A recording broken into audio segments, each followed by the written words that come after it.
Selamat pagi semuanya. Nama saya Laurentius Alberto dengan NIM 201041417121. Baik, di sini saya akan menjawab soal dari UAS Manajemen Operasi. Baik, soal yang pertama. Dalam strategi operasional, ada 10 keputusan operasional yang mendukung strategi operasi perusahaan. Jelaskan minimal 3 strategi operasional dan contoh aplikasinya dalam bisnis. Jawabannya, yang pertama, misi. Sasaran operasi dalam sebuah sasaran operasi ini harus dinyatakan dalam bentuk kuantitatif yang spesifik dan dalam bentuk yang dapat diukur. Lalu kebijakan operasi. Dalam kebijakan operasi ini menerangkan bagaimana sasaran operasi akan dicapai, dan dalam kebijakan operasi ini harus dikembangkan dalam setiap kategori keputusan seperti proses, kapasitas, persediaan, tenaga kerja, dan mutu. Kemampuan khusus, contohnya seperti software akuntansi online. Lalu nomor 2, Samsung dikenal sebagai salah satu produsen smartphone berkelas tinggi di dunia. Menurut Anda terkait posisi strategis produknya, tindakan-tindakan operasional apakah yang akan dilakukan Samsung secara global pada aspek A. Produk, B. Kualitas, C. Proses, D. Lokasi, E. Tata letak. Jawaban nomor 2, yang pertama A. Produk. Samsung tidak pernah menutup mata terhadap perkembangan teknologi. Meskipun saat ini Android tengah merajai OS smartphone. Yang B. Kualitas. Kalau soal kualitas jangan ditanya lagi. Samsung menjaga dan mengembangkan ekosistem bisnis lain yang terkait, seperti penyediaan layanan operator dan juga pengembangan konten dan aplikasi. Yang C. Proses. Proses Samsung yang cepat dalam mengikuti perkembangan teknologi walaupun mereka sempat terpuruk dahulu. D. Lokasi. Samsung mempertahankan basis riset yang didasarkan pada kebutuhan konsumen. Samsung akan mencari hal apa saja yang dibutuhkan konsumen, kemudian mengembangkan produk tersebut.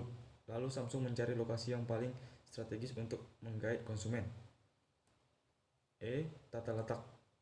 Samsung menerapkan tata letak yang lebih modern agar lebih mampu dan mempertahankan keeksistensiannya sebagai smartphone ternama.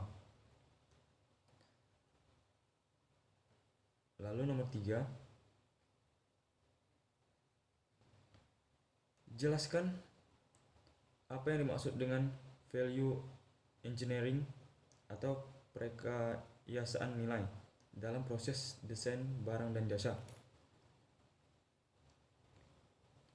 Nomor 3 jawabannya,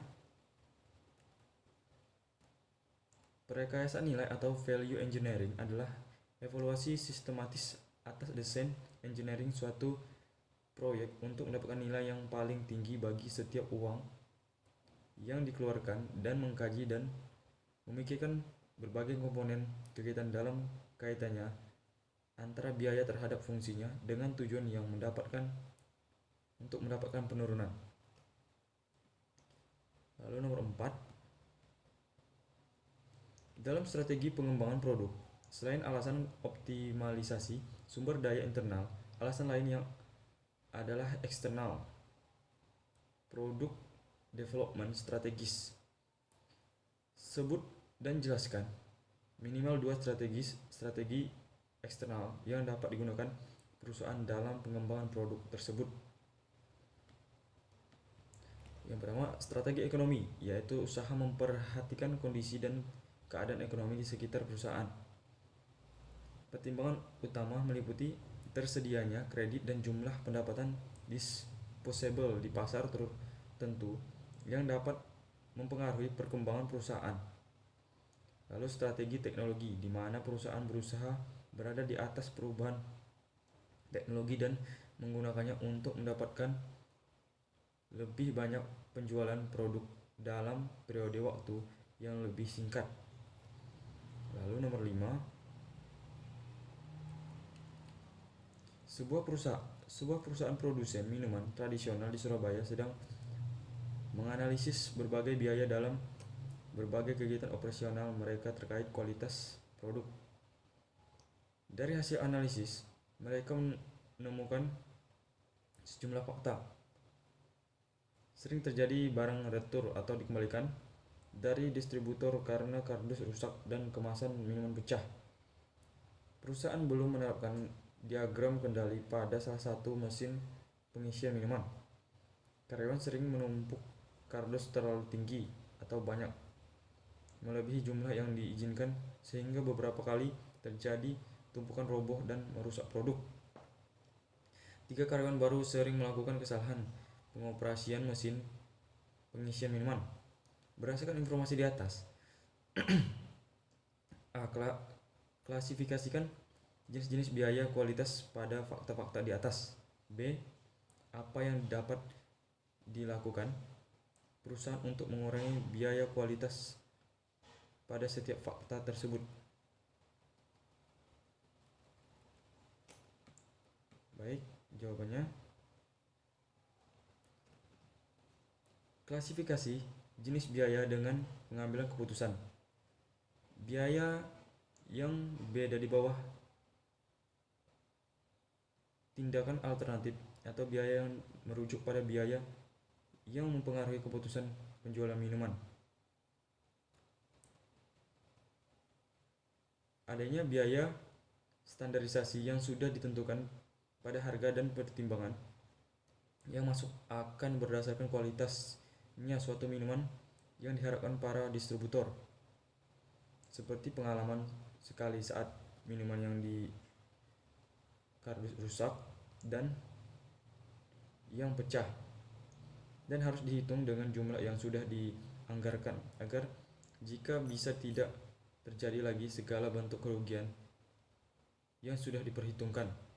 Lalu yang B, pertama-tama, untuk perusahaan bisa membuat akurasi dari data biaya yang dikeluarkan untuk kerugian setiap produksi minuman yang gagal atau rusak, agar pembiayaan kekurangan kerugian jelas dan tidak samar untuk membangkitkan dan memperbaiki selanjutnya.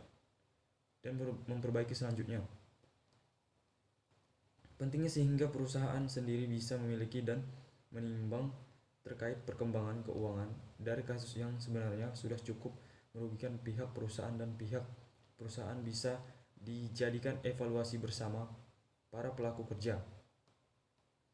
Untuk mengurangi biaya selanjutnya, perusahaan dapat mengadakan pembagian tenaga kerja dari mesin yang sedang rusak, dapat mengisi untuk mengecekkan ulang minuman-minuman yang sudah dikemas, berikan komisi atau angan-angan untuk karyawan mencapai target dan kerja yang sesuai agar segala sesuatu yang sudah diproduksi dan biaya yang sudah dikeluarkan tidak hanya terfokus untuk banyaknya kerugian.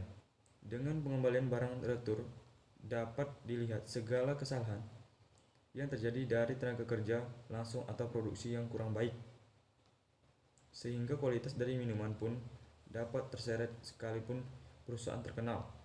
Atau solusi pengurangan karyawan produksi untuk menjadi pengacu lebih fokus para karyawan yang sedikit untuk mengerjakan minuman-minuman, dan pastinya harus tambahan biaya komisi.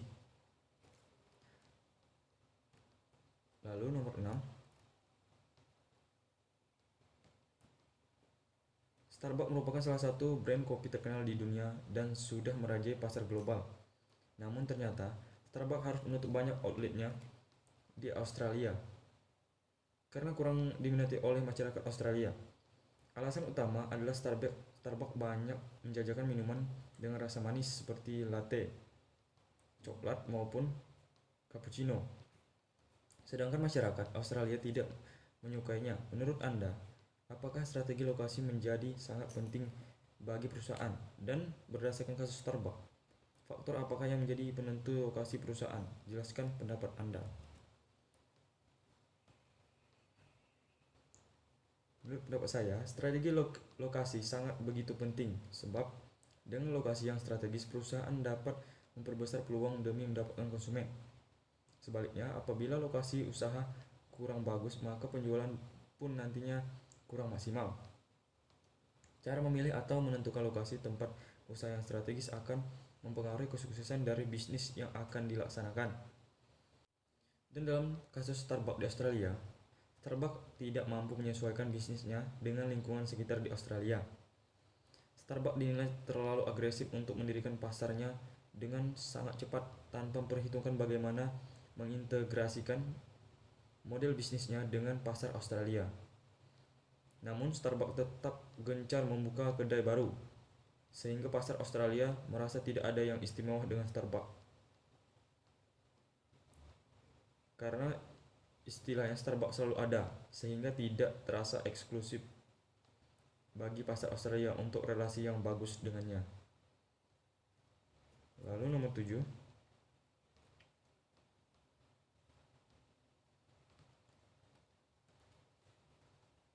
siapa pembicara di dalam video ini? Apa judul video yang Anda tonton tersebut? Jelaskan isi dari video yang Anda tonton. Uraikan jawaban dengan baik.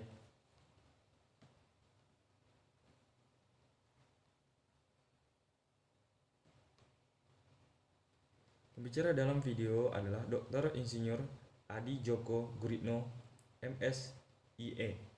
Judul dalam video yaitu optimalisasi manajemen operasi dan manajemen rantai pasok. Isi dari video, proses bisnis di Indonesia membandingkan dengan negara lain di negara-negara asing, di negara-negara Asia. Isi dari video, proses bisnis di Indonesia dibandingkan dengan negara lain di negara-negara Asia. Baik, sekian saja yang dapat saya sampaikan. Atas perhatiannya, saya mengucapkan terima kasih.